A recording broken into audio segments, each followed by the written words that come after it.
Hello fans!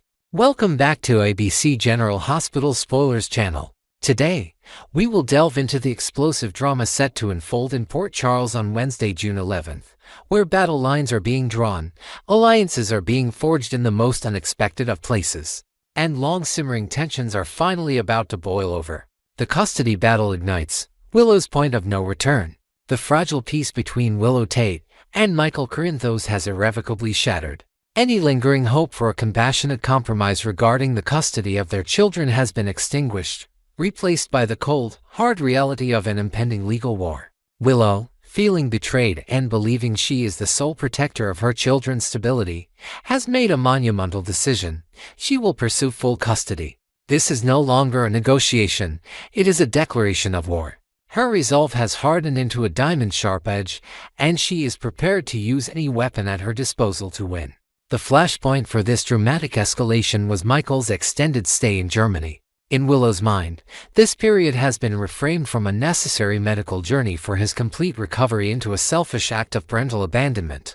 Despite knowing Michael sought the best specialists to ensure he could return to his family whole and healthy, Willow now wields this information as a cudgel. She has planted the seed of doubt, publicly portraying him as a father who chose his own needs over those of his children. Now that this accusation is out in the open, it's only a matter of time before it explodes in a courtroom. We can practically see the gears turning in Diane Miller's brilliant legal mind. She will undoubtedly recognize the danger this narrative poses. The accusation will force Diane to confront Michael about every detail of his time in Germany, especially the secrets he'd rather keep buried. This line of questioning could lead directly to the inconvenient truth about the nurse Drew Kane paid off to protect their secret. If Willow's legal team uncovers that payoff, it would be a catastrophic blow to Michael's case, painting him not just as an absent father, but a deceptive one. Kristina's unlikely alliance, a lawsuit takes shape. The simmering animosity between Kristina Corinthos Davis and Ava Jerome erupted in a display of icy hostility at the Metro Court pool. The brief but venomous exchange was enough to push Kristina over the edge. Fueled by a potent mix of familial loyalty and personal indignation, Kristina has decided that passive aggression is no longer sufficient. She needs to take action, and she has identified the perfect, unconventional instrument for her brand of justice, Cody Bell. Her choice of Cody is telling. Kristina isn't turning to the high-powered lawyers in her family's orbit. She's seeking out a scrappy fighter. Someone who operates outside the polished world of corporate law and understands the art of the street fight. In her eyes, Cody is the ideal person to help her launch a legal assault against Ava. The basis for the lawsuit remains a creatively ambiguous point, but when has that ever stopped a determined Port Charles resident?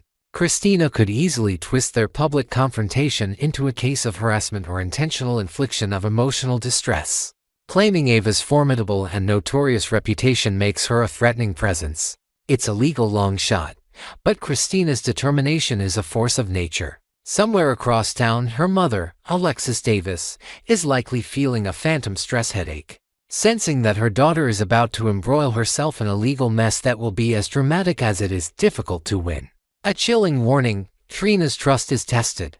Amidst the chaos, a quiet but deeply significant conversation is taking place between Trina Robinson and Ava Jerome. Trina, ever the voice of reason and compassion, finds herself in a state of profound conflict. She seeks out Ava's counsel, needing to unburden her growing anxieties about Kai Taylor's burgeoning relationship with Drew Quartermain. Her concerns run deeper than simple jealousy. They are rooted in a primal, protective instinct. The documentary project that Drew is spearheading, which chronicles Kai's recovery, feels increasingly like a tool for manipulation. Trina will likely confess her fears that Drew is not motivated by altruism but by a calculated desire to rehabilitate his own tarnished public image, using Kai's inspiring story as a vehicle. She's watching a man she cares for place his complete trust in someone she deeply distrusts. Ava, a master strategist who has survived countless schemes and manipulations, listens intently. When she delivers her ominous warning, "Be very careful around that man," it is not a casual remark. Ava recognizes the subtle signs of a predator circling his prey. She sees a familiar darkness and ambition in Drew that the good-hearted Trina might overlook. This conversation will undoubtedly plant a potent seed of doubt in Trina's mind, empowering her to watch Drew more closely but also potentially creating a painful rift between her and Kai, who sees Drew as a mentor and friend. The Quartermain War, Brook Lynn prepares for battle. The fallout from Lulu Spencer's journalistic overreach has reached its tipping point. Brook Lynn Quartermain is done being the victim. After a strategic consultation with the sharp-witted attorney Marco Rios, she is no longer just Hirsch's armed and dangerous. The theft of her private notes was a profound violation, a deeply personal attack that crossed every conceivable boundary of privacy and trust. Lulu's justifications, claiming she was pursuing a greater truth, ring hollow in the face of such a personal betrayal. Now, Brook Lynn is channeling the legendary Quartermain fire. Her declaration in the promo that she's going to remind people not to come for her is a promise of swift and decisive retaliation. She intends to make a very public example of Lulu, to re-establish her power and make it clear that she is not to be trifled with. However, her plans for open warfare will be met with words of caution from the family matriarch, Tracy Quartermain. While Tracy has no love for Lulu's recent actions, her decades of experience navigating the treacherous waters of family feuds have taught her a valuable lesson. Public battles often have no real winners. Tracy will likely advise Brook Lynn against a lawsuit, arguing that it will only drag the family's name through the mud and make the situation far more contentious and public than it needs to be. She might advocate for a more subtle, strategic form of revenge. But whether Brook Lynn, in her current state of righteous fury, is capable of heeding this sage advice remains to be seen. The stage is set for an explosive clash that could pit Quartermain against Spencer in a war from which no one will emerge unscathed. Next, we will learn about the stunning turn of events set to rock the Corinthos custody hearing, where a fragile hope for peace is about to be systematically dismantled by a shocking act of betrayal. A fleeting hope, Michael's unexpected olive branch. Just when the battle lines appeared to be permanently drawn, the week of June 9th to 13th will commence with a moment of unexpected grace. A shared, tender moment at the hospital involving Michael Corinthos, Willow Corinthos, and their children becomes a powerful catalyst for a potential ceasefire. The simple and guarded experience of being a family, away from the sterile environment of a courtroom, profoundly shifts Michael's perspective. It reminds him of what is truly at stake, not victory, but the well-being of their children. This realization prompts him to make a surprising move. He places a phone call to Willow, his tone devoid of the usual animosity. He will confess to a genuinely surprised Willow that their time together was a precious reminder of what they once had and could have again. He will then extend an olive branch, asking for a private conversation, a chance to talk away from the prying eyes of their lawyers before they are forced back into their adversarial roles. This single act of vulnerability sends a wave of optimism through both Willow and a watching Nina Reeves. For a brief, hopeful moment, it appears that a peaceful resolution, a compromise built on love for their children rather than legal strategy, is within reach. They dare to believe that when Michael arrives, he will be coming to negotiate a truce, not to resume a war. The saboteur's scheme, Drew's descent into darkness. While hope blossoms in one corner of Port Charles, a dark and insidious plot is being meticulously crafted in another. Across town, Drew Kane is consumed by a cold fury, determined to shatter any chance of reconciliation between Michael and Willow. His motivations have become twisted, his judgment clouded by a venomous obsession with controlling the narrative and punishing Michael. In a clandestine meeting with his legal shark, Britt Lansing, Drew will unleash a tirade, his rage palpable as he updates Rick on his malevolent schemes. He is no longer playing by any rules of decency or fairness. Drew is preparing to commit a truly reprehensible act, a calculated strike designed to irrevocably poison the well of goodwill Michael has just created. While the exact details of his plan remain shrouded in secrecy, it is clear that Drew is willing to get his hands bloodier than ever before. He will manipulate evidence, tell a devastating lie, or perhaps engineer a public confrontation designed to humiliate Michael and make him appear unstable. Whatever form it takes, his sabotage will be ruthlessly effective. The fragile peace will be shattered, forcing a betrayed Michael and a devastated Willow back onto the path of all-out war, each more determined than ever to secure sole custody. A family united, the unmasking of a traitor. The fallout from Drew's treachery will be swift and severe. In the pivotal episode airing on June 11th, a disillusioned Michael will seek solace and counsel from his inner circle. He will gather with Carly Spencer, Jason Morgan, and Sonny Corinthos, his earlier optimism replaced by a hardened resolve. In this tense meeting, he will lay bare the full extent of Drew's depravity, revealing the shocking depths to which the man has sunk to manipulate Willow and sabotage their family. The revelation will send shockwaves through the group, solidifying their ranks against a common enemy. They will see firsthand how Drew continues to prey on Willow's vulnerabilities, poisoning her mind against the very man who was attempting to make peace. This betrayal will also ignite a fire within Nina Reeves. Upon learning that Drew has single-handedly demolished Willow's best chance at a peaceful negotiation, she will be consumed by a white-hot rage. Nina understands the monumental risk Willow is now taking by pursuing full custody, a gamble that could end in heartbreak.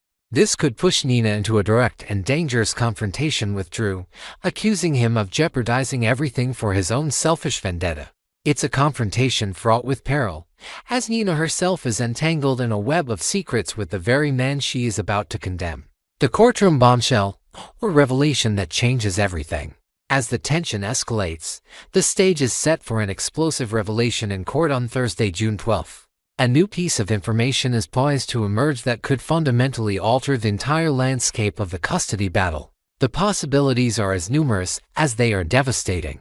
Could this be the moment that Michael finally uncovers Drew's ultimate betrayal of deliberate interference with Willow's crucial clinic appointment in Baden-Baden? If evidence of that conniving act were to be presented, it would not only expose Drew as a master manipulator but also prove he actively worked against Willow's health and well-being. A truth that would horrify the court. Alternatively, the bombshell could be even more personal and destructive. Could the secret affair between Drew and Nina be dragged into the light during the proceedings? A surprise witness or a slip of the tongue under oath could detonate that truth, causing catastrophic damage to multiple lives and completely discrediting Nina as a supportive figure for Willow. However, the true surprise may not come from a witness at all. The ultimate twist could lie in the judge's final verdict. After witnessing the endless cycle of manipulation and animosity, the judge might deliver a ruling that no one sees coming. One designed to break the toxic pattern and force a new reality upon them all. One thing is certain, the custody hearing will culminate in an astonishing outcome that will send tremors throughout Port Charles for months to come. Next, we will learn about the extraordinary moment that could finally end a bitter war and expose a treacherous villain hiding in plain sight. A miracle amidst chaos, the birth that changes everything.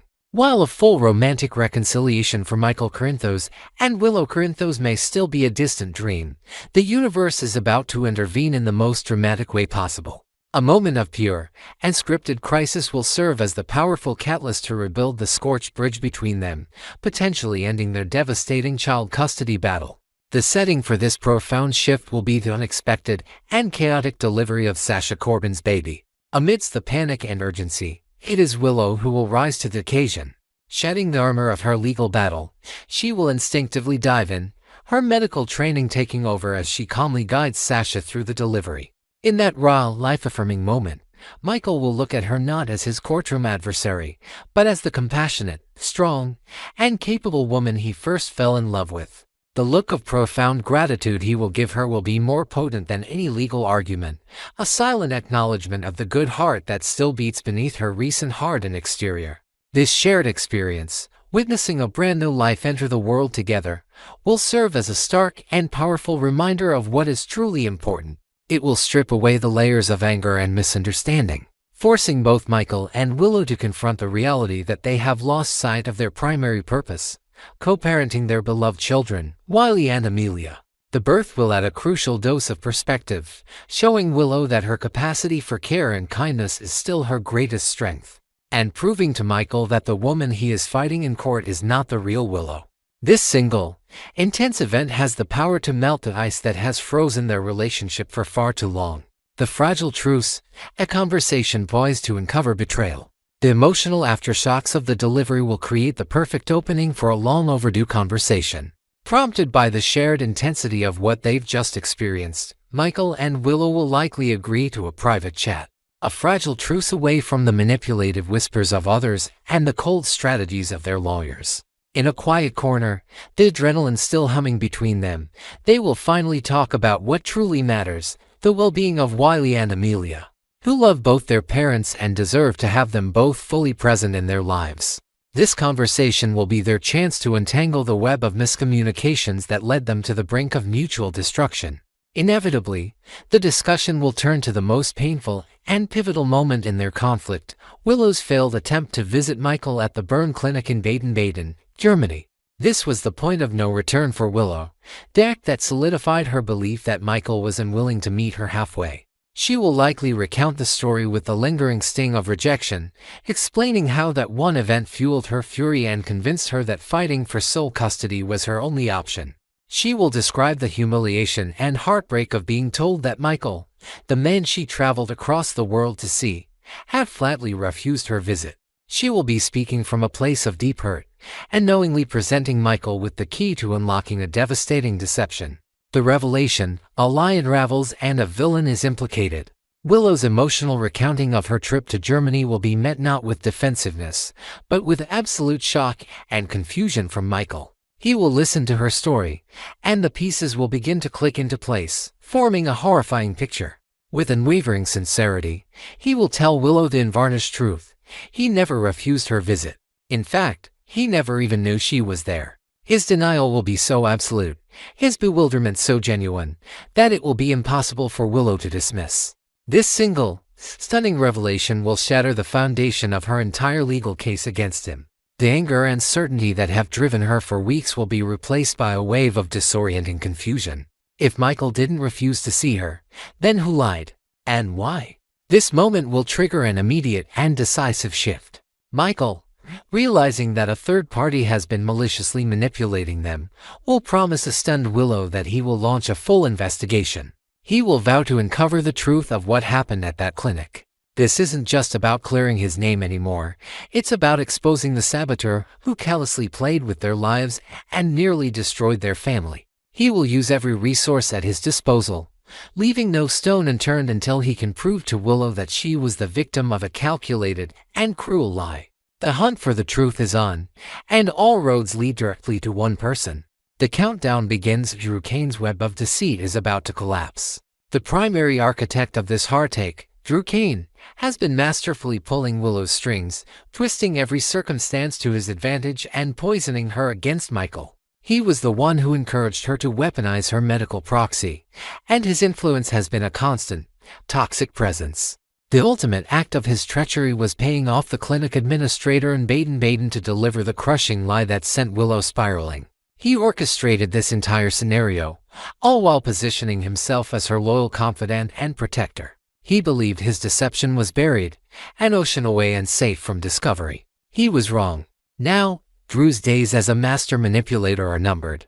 Michael's investigation into the clinic will inevitably lead back to the paid-off administrator, and once that domino falls, Drew's entire web of lies will collapse. The exposure of his role in sabotaging Willow's visit will be his ultimate undoing. It will prove that his concern for Willow was nothing more than a mask for his obsessive need to control her and punish Michael. Will he finally be caught? As Michael and Willow begin to piece together the truth, the countdown to Drew's catastrophic downfall has officially begun, promising a reckoning that will shake Port Charles to its core. Next, we will learn about the earth-shattering return of a character whose departure left a hole in the heart of Port Charles and whose comeback promises to unleash a firestorm of drama, joy, and delicious chaos. A heroic end for the Britt. The last time audiences witnessed the formidable Dr. Britt Westburn, it was in a moment of sublime tragedy in January 2023. Her final act was one of pure, selfless heroism, a stunning end for a character who had evolved from a cunning schemer into a beloved, albeit still snarky, heroine. Britt threw herself in the path of the hook, sacrificing her own life to save Jocelyn Jacks from the poison-laced weapon wielded by the unhinged Heather Weber. The venom of the hook coursed through her veins, accomplishing what even her devastating Huntington's diagnosis could not. Fans watched in heartbreak as she collapsed and died in the arms of her devastated mother, the brilliant and fierce Dr. Liesl Obrecht. It was a finale that felt absolute, a gut-wrenching farewell to a woman affectionately known as the Britt, and it seemed her story had reached its definitive, tragic conclusion. The unthinkable confirmation, a star's joyful return. In a stunning twist worthy of Port Charles itself, it has now been confirmed that actress Kelly Thibault is making a triumphant return to the show. The news sent an immediate shockwave of pure elation through the dedicated fanbase. While the showrunners have remained tantalizingly silent on the specifics, leaving fans to wonder if Britt will be miraculously resurrected or if Thibault will return as an entirely new character, no one was more overjoyed than the actress herself. Thibault took to Instagram to share her infectious excitement, posting a vibrant video of herself dancing with pure abandon, blowing kisses, and forming a heart with her hands for her supporters. Her heartfelt caption captured the mood perfectly. "You guys rock. I am blown away by the outpouring of love and excitement from y'all. You have no idea how much this means to me. Thank you, let's go GH." The celebration was not limited to the fans. The virtual comments section became a reunion in itself. GH's own Cameron Matheson enthusiastically wrote, "Love this," to which Thibault replied, "Cameron Matheson, thank you Cameron. Excited to work together again," signaling dynamic new stories on the horizon. Katie McMullen Willow Tate chimed in with, "Can't wait," prompting Thibault to promise, "Katie McMullen, we are going to have some fun." The excitement even crossed over to other soaps, with Darren Brooks from The Bold and The Beautiful adding his congratulations. The fan response was a tidal wave of joy, with comments like, "One of my favorite characters. Best news ever. And it's about damn time, so excited to have you back. You've been missed." Proving that Britt Westburn's absence has been deeply felt. The ultimate mother's gambit, a cryogenic miracle. With a character as definitively deceased as Britt, the question of her return is a monumental one. While soap operas are known for their shocking twists, a simple return from the dead requires a truly extraordinary explanation. The most tantalizing and brilliantly plausible theory centers on the unshakable force of a mother's love and the shadowy, advanced technology of the Casadini family. Could it be that Liesl Obrecht, a woman of genius-level intellect and boundless resourcefulness, simply refused to accept her daughter's fate? It is well within the realm of possibility that in the chaos following Britt's death, Liesl orchestrated the ultimate deception. One can imagine her consumed by grief but driven by a cold, scientific resolve, arranging for Britt's body to be secretly moved from the hospital morgue and transported to a hidden Casadini cryogenic facility. This theory suggests a breathtakingly bold plan. Liesl would have known that the poison was not the only ticking clock, for its Huntington's disease was a terminal diagnosis. By placing Britt in a state of cryogenic suspension, she would not only be halting the immediate effects of the poison, but also freezing the progression of her degenerative illness. This desperate, brilliant gambit would have bought her the one thing she needed: time. Time to mourn, time to plan, and most importantly, time to use her formidable skills to engineer a cure for both the poison and the disease that was stealing her daughter's future. It would be the ultimate act of maternal devotion, a secret kept from the world, a daughter preserved on ice, waiting for a miracle of science orchestrated by her own mother. The ripple effect, a ghost walks in Port Charles. The return of Britt Westburn will not be a quiet affair. Her reappearance will send seismic shockwaves through the lives of everyone who knew her, creating a cascade of emotional and dramatic fallout. For her bestie, Brad Cooper, the news would be a disorienting mix of ecstatic joy and profound confusion, promising the revival of one of the show's most entertaining and heartfelt friendships. For Liesl, the successful revival of her daughter would be the greatest triumph of her life, though it would be complicated by the monumental secret she has kept. Perhaps the most dramatic impact will be felt in her romantic life. Cody Bell, the man who was just beginning to break through her carefully constructed walls, would be thrown into emotional turmoil. He has grieved her and attempted to move on, but Britt's return would force him to confront and resolve feelings and question his entire path forward. Furthermore, one cannot forget her deep and complex connection with Jason Morgan. With Jason himself having returned from a presumed death, he is one of the only people on the planet who could truly understand the disorienting experience of re-entering the world of the living. A conversation between these two survivors would be nothing short of electric. The re-emergence of the Bridgefireser, perhaps changed by her experience, but undoubtedly ready to reclaim her life, is not just the return of a character, it's the dawn of a bold new era of drama for Port Charles.